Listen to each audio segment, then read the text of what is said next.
My bestie and I got pregnant at the same time. She was carrying her A-list actor ex-boyfriend's baby, and I was pregnant with a child belonging to a powerful Hollywood mogul. Since it was clear neither of them wanted these kids, my bestie suggested, what if we just keep the babies and ditch the dads? I was all in. Deal. Wherever you go, I go. So, we took off overseas, pregnant and all, and started our happy new life together. Until 2 years later, when my bestie's son went viral because he was the spitting image of that movie star. The camera also caught me and my daughter in the shot. That night, my bar was surrounded by a group of men in black suits. Just as I was about to call the police, my hands were tied behind my back with a leather belt. A hand gripped my waist, and a vicious voice whispered in my ear. Go on, call them. Any bets on how many times I could wreck you before the cops arrive? Heartbroken from her breakup, my bestie Nora dragged me to a bar for a wild night.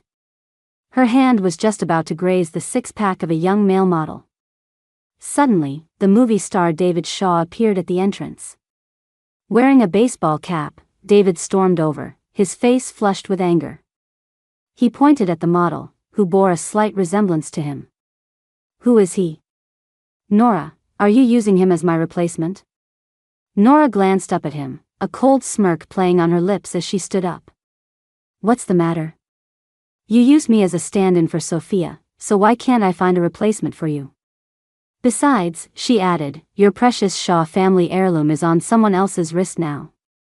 David was speechless, his explanation weak. I told you, I didn't give her that bracelet. Oh, really? Nora challenged. Fine. Go get it back, then. The silence that followed was a quiet river, making the bar's noise seem even louder. David froze for a long moment before finally sighing. I'm sorry. I can't.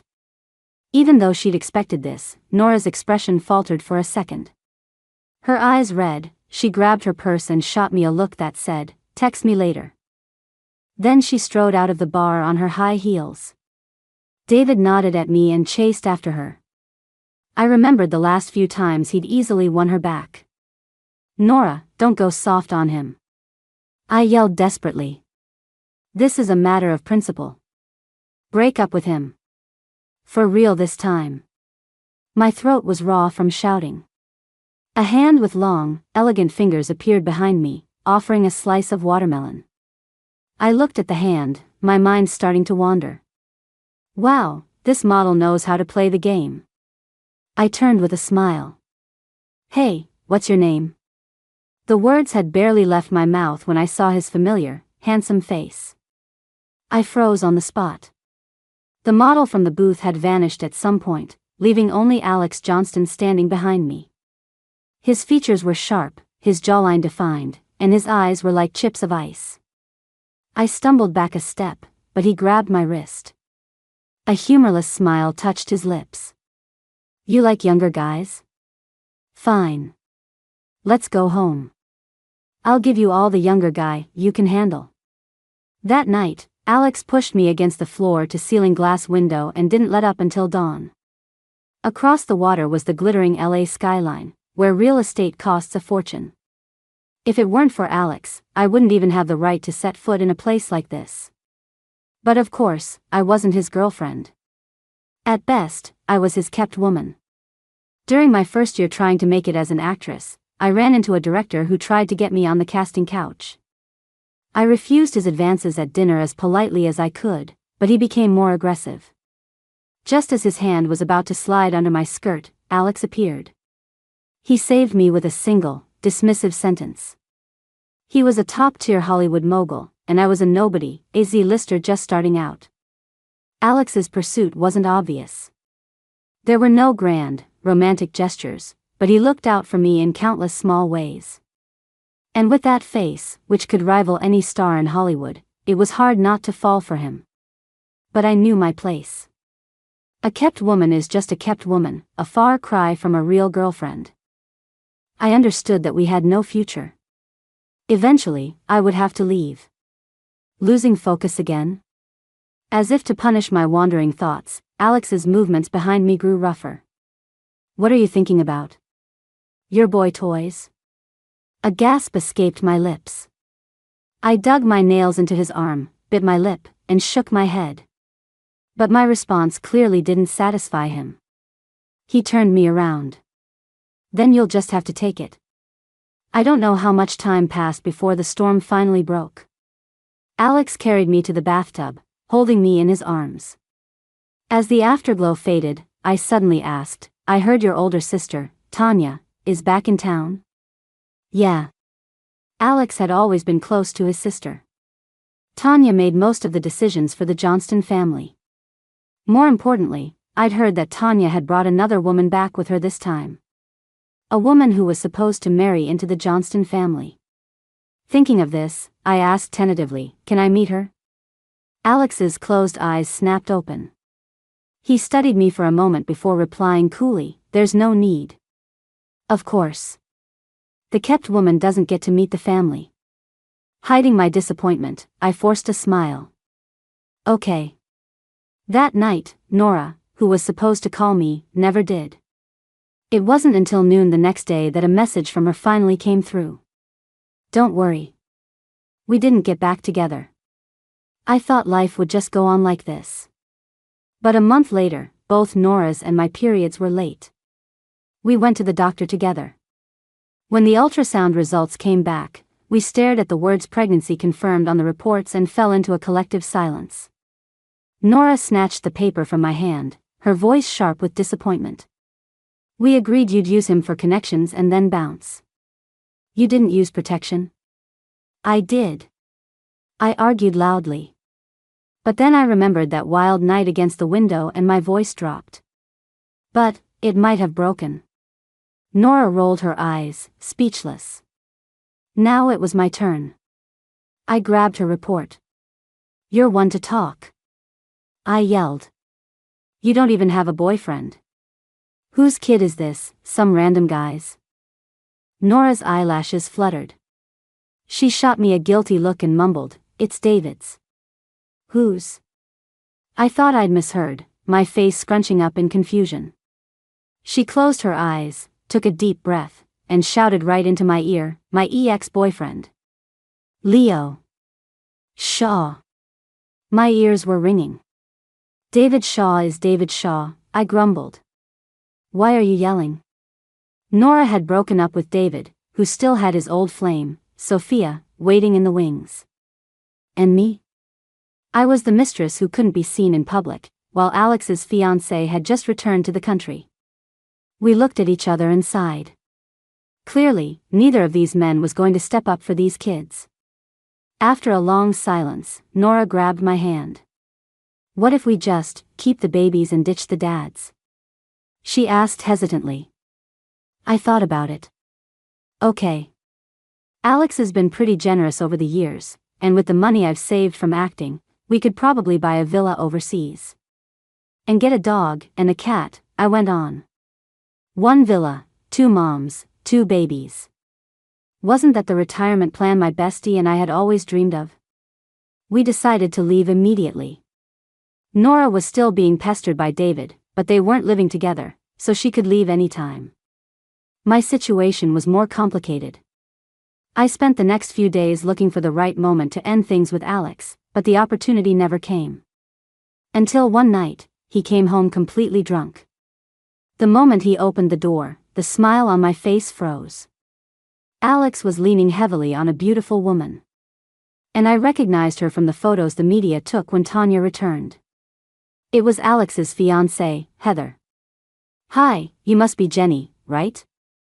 Alex is drunk, so I brought him home, she said, her eyes kind. This wasn't what I'd imagined. Heather seemed to know everything about my arrangement with Alex. I forced a stiff smile and helped him onto the sofa. Heather didn't leave. She looked around the apartment, then asked with a friendly smile, could I have a glass of water? I walked to the kitchen island, my face blank, as she chattered casually behind me. I heard you've been taking care of Alex while I was abroad. Thank you for that. I've seen your movies. It must be hard for a woman with no connections to make it in Hollywood. Tanya and I both admire you. She mentioned she wanted to invite you to a Johnston family dinner soon. Did Alex tell you? My hand, holding the glass, froze mid-air. I turned to meet Heather's gaze. There was no mockery in her eyes, no flaunting of her own status.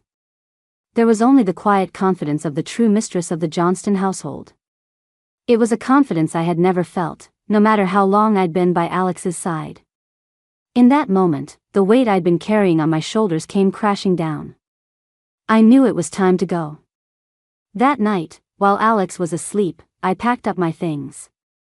Perhaps because I had always known I would leave, I didn't have much at his place. I left behind all the expensive gifts he'd given me, taking only a simple braided cord bracelet. We had gotten them from a little shop on a road trip, one for each of us, as a wish for peace and good fortune. I'd been trying to figure out how to say a proper goodbye in person, but maybe this was better.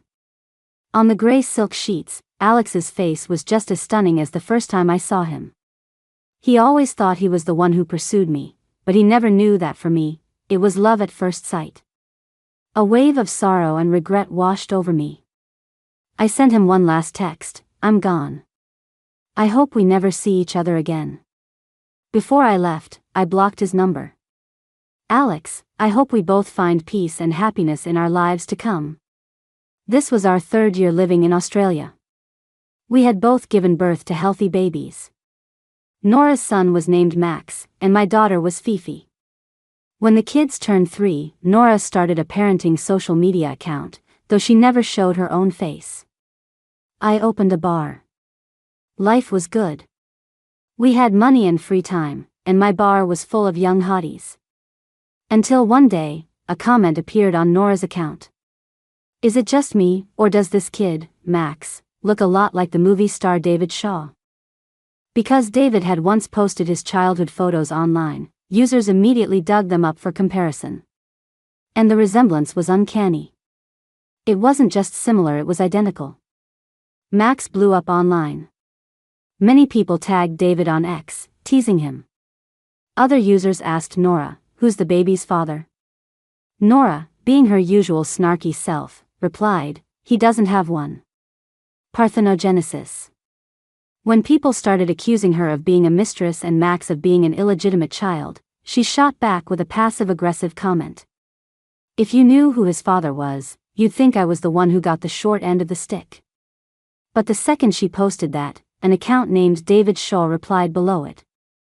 "Are you sure about that, Nora?"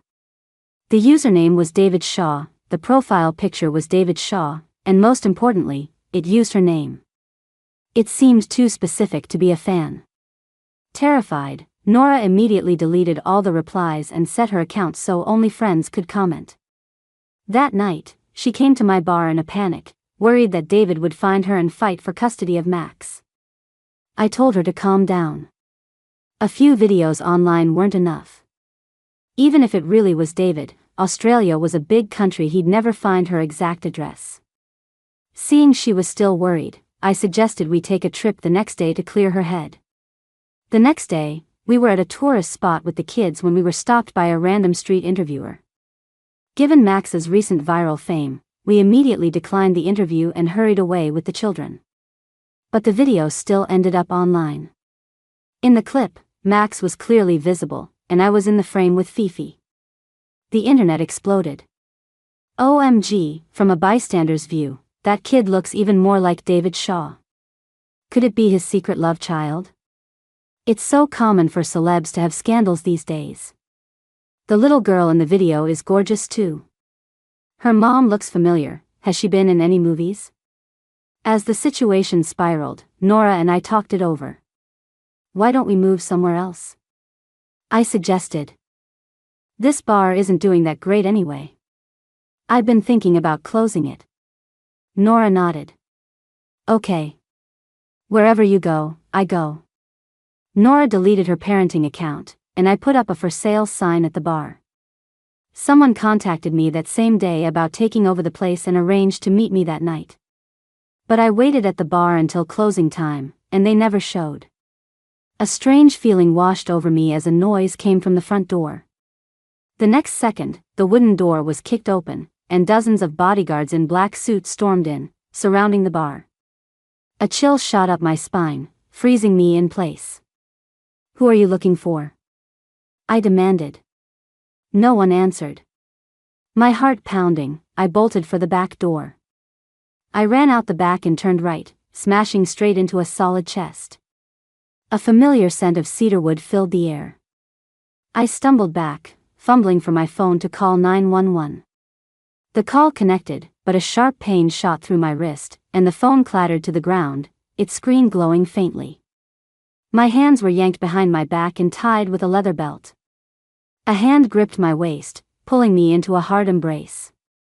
A voice I hadn't heard in years, yet still knew instantly, whispered in my ear. "Jenny. Have you been well these past few years?" It was a simple greeting, but I could hear the icy abyss hidden within it, sending a shiver down my spine. I closed my eyes and took a steadying breath. "Alex, we broke up. This is Australia. Don't do anything crazy." "Broke up?" A cold laugh echoed behind my ear. Did I agree to that? And besides, what if I do get crazy? Even after all these years apart, I knew what Alex was capable of. I closed my eyes, making one last, desperate stand. "I've already called the police." Just then, the phone on the ground was answered, and an operator's voice could be heard. Alex picked it up and held it to my ear, a low, arrogant laugh rumbling in his chest. "Go on, sweetie. Tell him the address. Any bets on how many times I could wreck you before the cops arrive?" Alex forced me onto his private jet and brought me back to the US, taking my daughter Fifi with us. Back in his penthouse overlooking the city, Alex and Fifi stared at each other for a long time. Fifi pointed at him. "Mommy, who is this ugly old man?" I was at a loss for words. Alex pulled a mirror out of nowhere and held it up to her. "I'm ugly? Have you taken a look at who you look like?" Just like Max, Fifi was the spitting image of her father, a miniature Alex. Fifi glanced at the mirror, then back at Alex's face. She turned away in a huff. "Mom, your taste in men is terrible."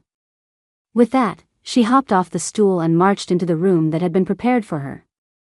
Alex let out a silent laugh and started to follow her. I quickly blocked his path. "What do you think you're doing to Fifi? She's just a child." I watched him warily. I didn't know his current marital status, and I had no idea what his intentions were toward our daughter. Before I could say anything else, he pushed my hand away and sighed with a hint of self-mockery. "What else?" "Tucking her into bed." That night, I don't know what magic Alex worked. When Fifi came out of her room the next morning, her attitude toward him had done a complete 180. "Old man, you promised. We're going to see Princess Elsa this weekend." Alex playfully pinched her chubby cheeks, his tone uncharacteristically gentle. Okay. Whatever you say." He looked up, and our eyes met. The atmosphere instantly became awkward. I asked the housekeeper to take Fifi to breakfast so I could have it out with Alex. "I will not give you custody of Fifi." "I know," he replied, his face impassive. I paused, then continued, "And you can't keep me here forever. I won't be your caged bird like before. The first chance I get, I will run." Alex fell silent. He frowned for a moment, then stepped aside, clearing a path for me. "You don't have to run. You can go wherever you want. If you don't like it here, I can arrange another place for you. Just don't go too far. After all, Fifi knows I'm her father now. And I don't think even you, as her mother, have the right to keep her from seeing her own dad." His words left me stunned. What did he mean? He wasn't going to imprison me? I eyed him suspiciously, convinced this was some kind of trick. But I had to admit, he was right. I didn't have the right to keep Fifi from her father. But not stopping her from seeing him didn't mean I was going to stay here. That day, I took Fifi and left Alex's house. He offered to find us a new place, but I refused. I found a new apartment and, once we were settled, I tried calling Nora, but her phone went straight to voicemail. But Alex had promised me he hadn't taken her. Over the next few days, I still couldn't reach Nora, and my anxiety grew. Alex was like a persistent shadow, showing up at my door every morning and evening. His excuse was always the same: I'm here to see Fifi. Finally, I couldn't take it anymore. I pulled him aside. Alex, what do you want? You must be married to Heather by now, right? It was wrong of me to hide Fifi from you, but I never expected you to take responsibility, and you don't have to. You should have your own family and your own life. Can you please stop coming around here? At my words, Alex stared at me with a deep frown. Who told you I was married? And what does Heather have to do with any of this? I didn't know how to explain the tangled mess of our history, but it felt like any explanation would be pointless now. Even if there had been a misunderstanding, 3 years had passed. That misunderstanding had grown like the roots of an old tree, creating a rift between us that was impossible to repair. Forget it. I shook my head and started to close the door, but he blocked it with his hand. His gaze was the sharpest I had seen since we'd reunited, as if he wanted to bore a hole straight through my heart. He spoke slowly, each word deliberate. Jenny, you are going to explain this to me. Now. The past unfolded like an old, faded scroll as I recounted what had happened the day I left. When I finished, Alex's face darkened. After a long pause, he finally said, I was very drunk that night, but I distinctly remember getting into Tanya's car. As for why Heather was the one who brought me home, I have my suspicions, but now isn't the right time to tell you. I had heard that kind of evasiveness too many times before. Back when I was his kept woman, I was careful not to overstep my bounds. If Alex didn't want to tell me something, I didn't press him. But hearing that same dismissive line after so many years, I couldn't help but laugh bitterly. You know what, Alex? You don't have to tell me anything. After all, besides being Fifi's father, we have nothing to do with each other. I stood up and showed him out. He knocked on the door and said a few more things, but I ignored him, eventually putting on headphones to listen to music. Not long after moving into the new place, I got a call from Nora. The caller ID showed a domestic number. Nora's voice on the other end was sheepish. Jenny, can you come on a reality show with me? After Alex took you, I was going to find you right away, but David stopped me. He took my phone and threatened to fight me for custody. Of course I wouldn't let him. But he said if I go on this family reality show with him, he'll drop it. I didn't know what David was planning, but my friend was in trouble. I'd do anything to help. Plus, I had already contacted my old agent, who was looking for a small show for me to make my comeback. Now, an opportunity had just fallen into my lap. Only a fool would say no. After asking Fifi for her opinion, I agreed to join the reality show with her. My agent also announced my return on social media. But when I arrived at the studio on the day of filming, I was stunned. I thought it was a show for moms and their kids, but it turned out to be a show for 3-person families. And what truly left me speechless was that Alex was there, too. The moment Fifi saw him, she ran over and threw her arms around him. Old man, don't be scared. I've got your back today. Alex shot me a knowing look and then bent down to pat Fifi's head.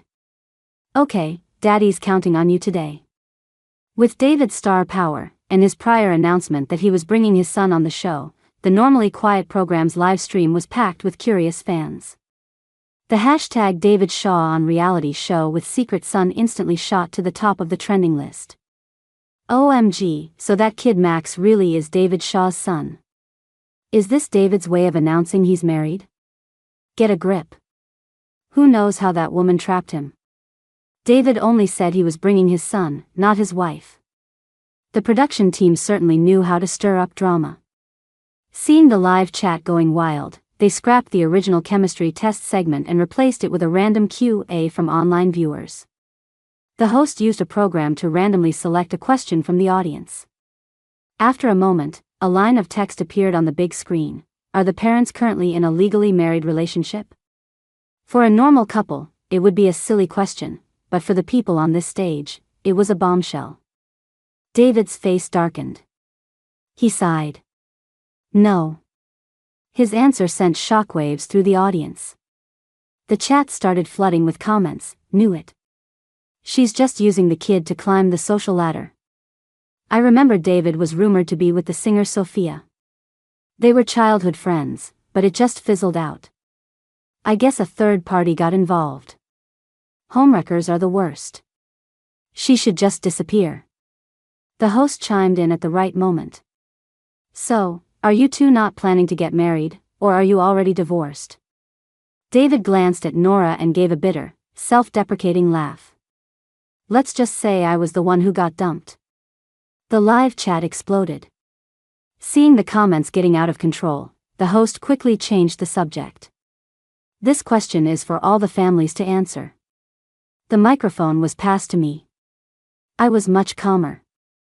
I looked straight at the camera, my expression neutral. We're not married. He wanted to be my sugar daddy, but I turned him down. The host, who had been taking a sip of water off camera, nearly choked. Is this something I can listen to for free? Whoa, is this show always this intense? I thought David's drama was big, but Jenny's is on another level. Does anyone know who the guy is? Is he married? The host was stunned, taking a moment to recover. And Mr. Johnston's take on this is? Alex must have talked to the production team beforehand, because they didn't use his full name. And since he always kept a low profile in the media, no one connected him to the powerful Johnston family. Alex took the microphone, his face just as emotionless as mine. That's about right. She'd rather pay for her own boy toys than be with me. A dead silence fell over the set. My heart sank. I shot Alex a strange look. Did he even know what he was saying? After that question, the rest of the Q&A devolved into chaos. A viewer asked, "What's the one thing you can't stand about each other?" Nora accused David of chasing her while still hung up on his old flame. David accused Nora of making up a story about an old flame when it was really just his family's wishful thinking. I accused Alex of using our daughter to get to me. Alex accused me of abandoning him for 3 years without a word, making it impossible for him to find me. Emotions ran high. The set turned into a massive public roast. The host probably had never moderated a show like this in his life, awkwardly trying to smooth things over with a haha here and a nervous laugh there. But the audience was eating it up. OMG, what is this show? I'm getting all the tea I'll ever need for a lifetime. Can all celebrity interviews be this real from now on? No more fake fluff. These two couples are airing all their dirty laundry. They're really not holding back. Finally, it was time for the last question. The host let out a sigh of relief. Last question, how do you feel about each other now? Nora thought for a moment, then chose to remain silent. David didn't hesitate. I want her to give me another chance. I'll love her and our child properly this time. When the microphone came to me, I gave a faint smile to the camera. I wish him all the best, far away from me. Perhaps those words, far away, reminded Alex of something, because his composure shattered for a second. He raised the microphone, looked directly at me, and said just 2 words. I do. Over the next few days, clips from the show went viral. Because David had explicitly stated that Sophia was just a family arrangement, Sophia's past posts showing off the Shaw family heirloom now made her look like a clown. Some internet sleuths even re-examined old photos of them looking cozy and had a professional verify that they had been photoshopped. Others analyzed the famous awards show moment where David supposedly gazed at Sophia with stars in his eyes, concluding that he was actually looking at the teleprompter. It was just that David's eyes were naturally bright and made for the big screen, so fans mistook it for a look of love. And so, the same netizens who had been cursing Nora as a homewrecker the day before flooded Sophia's social media. LOL, what century is this? Does Sophia still believe in arranged marriages? Maybe she wanted to marry David's great-grandma. Someone said David's grandmother has a heart condition. If his family really wanted him with Sophia, he probably didn't want to upset his grandma, which is why he never cleared up the rumors before. However, Just as the hashtag David Shaw proposes on air was breaking the internet, another topic quietly climbed to the top.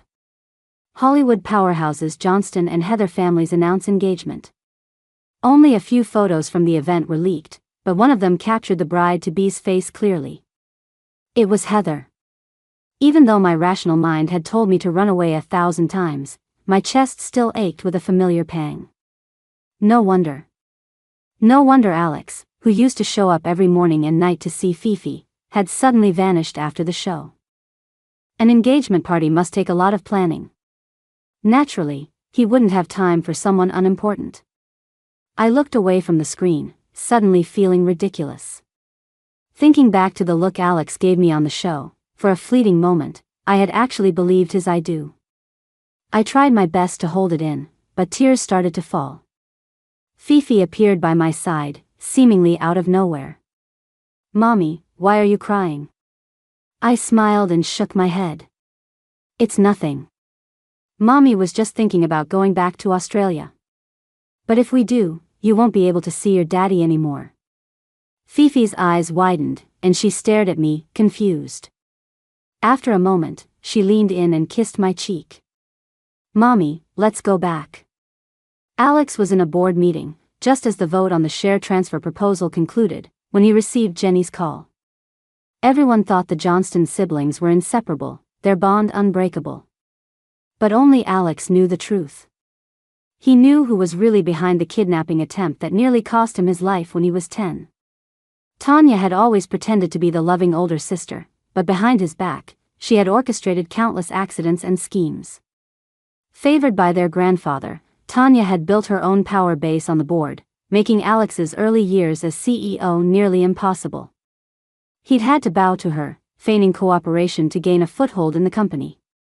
All the while, he was secretly cultivating his own allies, winning over Tanya's supporters one by one until he finally controlled the board.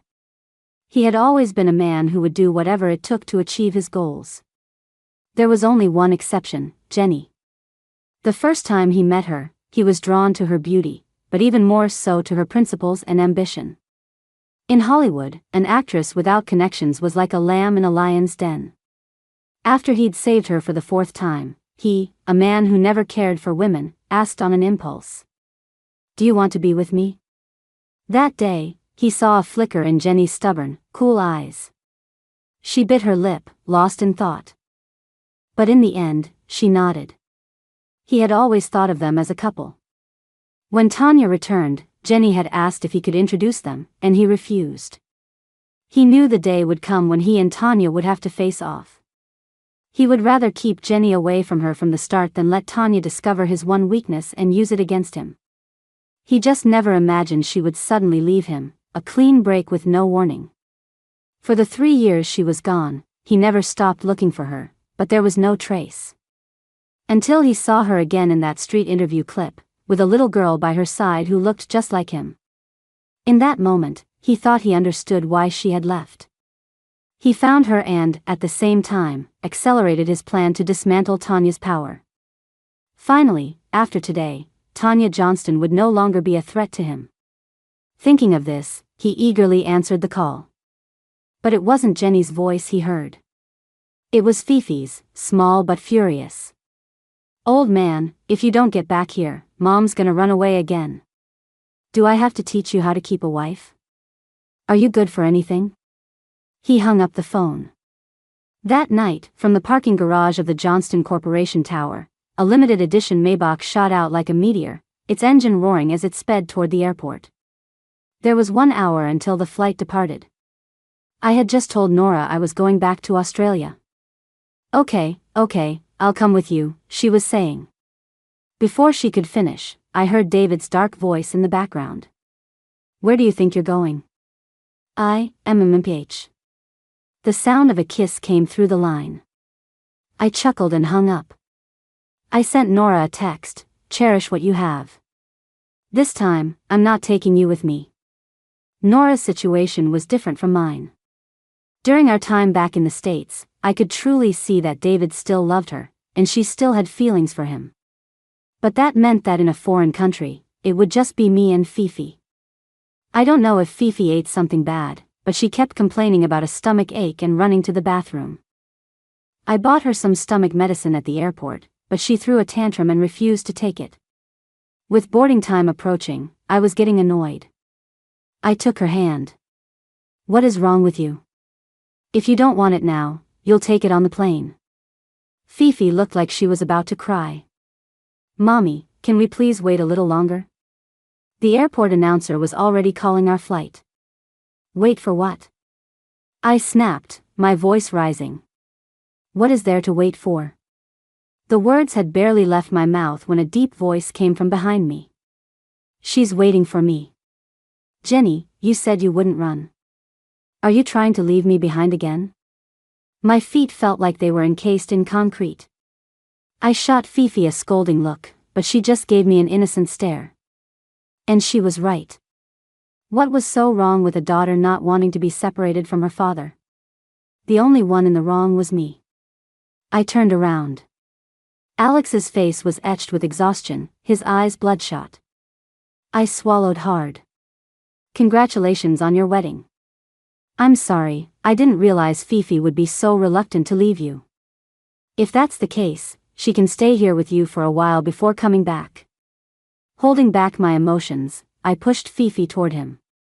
"This time, I'm leaving alone." I turned, fighting back tears, and took a step. The next second, Alex's hand closed around my wrist. He pulled me around and into his arms. His deep voice rumbled from above my head. "I didn't get engaged to Heather. That was my cousin. Jenny, in this lifetime, I will only ever marry one person, you." But what Heather said was true. She really does love you. Before I could speak, Alex, as if reading my mind, continued to explain. "Call me cruel, but I arranged Heather's marriage. My sister Tanya always wanted to use her to control me. And Heather was desperate to marry into the Johnston family. So, I used a few tricks and married her off to my good-for-nothing, playboy cousin. Jenny, I've never been a good person. She could have had a different fate. But she hurt you." Outside the airport lounge, my flight took off without me. That day, Alex convinced me to stay. I couldn't quite describe the feeling, but it felt like there was still a thorn lodged in my heart. Not long after Heather's engagement to Alex's cousin, he was photographed with various models at different hotels. Her once enviable position became a public joke. I still didn't move in with Alex, and I wasn't used to the jet-setting life of an actress anymore, so I opened a bar in LA. Every day, like clockwork, Alex would come in, order a drink, and sit there until closing, at which point he'd drive me home. One time, Nora came to see me and brought David along. I poured Nora a martini. As for David, he could have whatever. I didn't care. Nora looked at my situation with concern. "Jenny, you're not with Alex, but you're not dating anyone else either. What's your plan?" I raised an eyebrow. "I'm just going with the flow. People don't have to get married, and besides, I already had Fifi." David, feeling snubbed, ordered a drink. "I still think Alex had it the worst. Those years you were gone, I saw him a few times. He was always holding that braided cord bracelet, and he'd call out your name when he was drunk. All that devotion didn't matter, though. He still got dumped like a dog." Just as he finished speaking, the bell on the bar door chimed. The nightly dog had arrived. But tonight, it seemed Alex had already been drinking. His face was flushed. I walked over and poured him a glass of water. "Don't come here if you're already drunk," I said irritably. "Have your driver take you home." Alex looked dazed for a moment. "Where?" "Home." He let out a bitter laugh and pointed at himself. "What home do I have? My wife doesn't want me." I wordlessly pushed the glass of water toward him. "Then go wherever you want." Nora and David left after their drinks.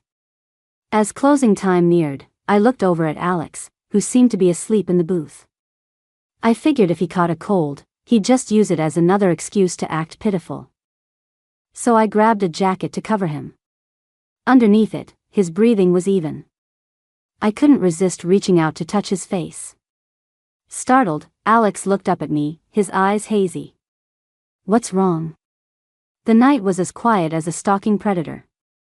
I was about to say something when suddenly, the plate glass window beside us cracked with a loud bang. An iron bar struck again, and the crack widened.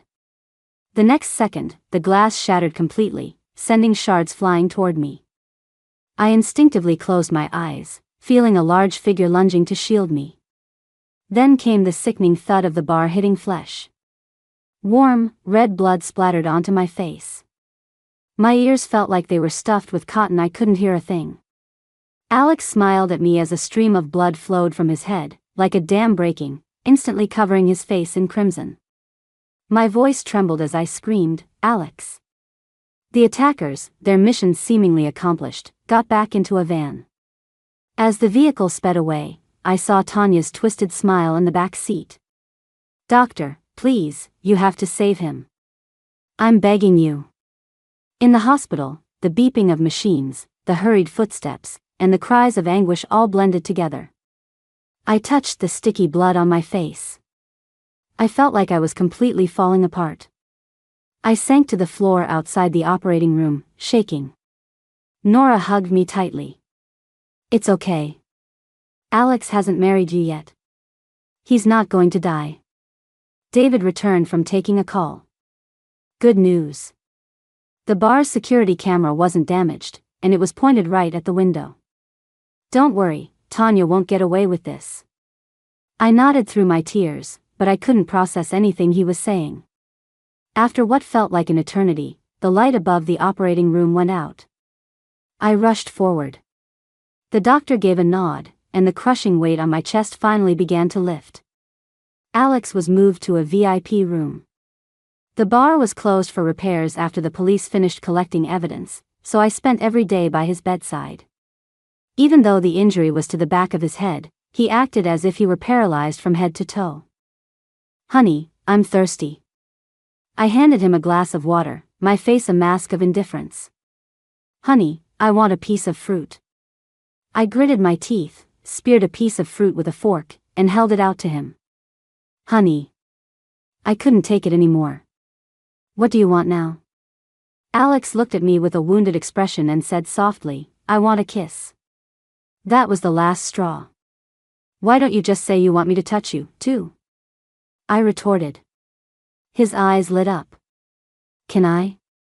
"In your dreams." My phone rang. I took the opportunity to step away. It was news that Tanya had been caught. While investigating Tanya's shady business dealings, Alex had uncovered evidence of another crime. She had hired a hitman years ago to take out a competitor over a land deal. With nothing left to lose, Tanya had sent thugs after Alex. After hanging up, I went back to the room and told him the news. Alex wasn't surprised. "It's not the first time she's tried to kill me." I froze, stunned into silence.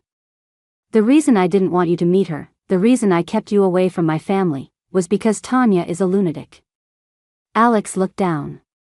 "But I'm sorry. I didn't give you the sense of security you needed. All those years you were away, I failed you, and I failed Fifi. Jenny, I think, I love you even more than I realized." His words struck a soft spot deep inside me. The thorn that had been lodged in my heart for so long was finally, gently, pulled out. Tears streamed down my face. Alex leaned over and hugged me. "Silly girl. From now on, we have all the time in the world, as long as you give me the chance." That day, the sunset outside the hospital window was a brilliant, fiery red. For Alex and me, a new story was just beginning.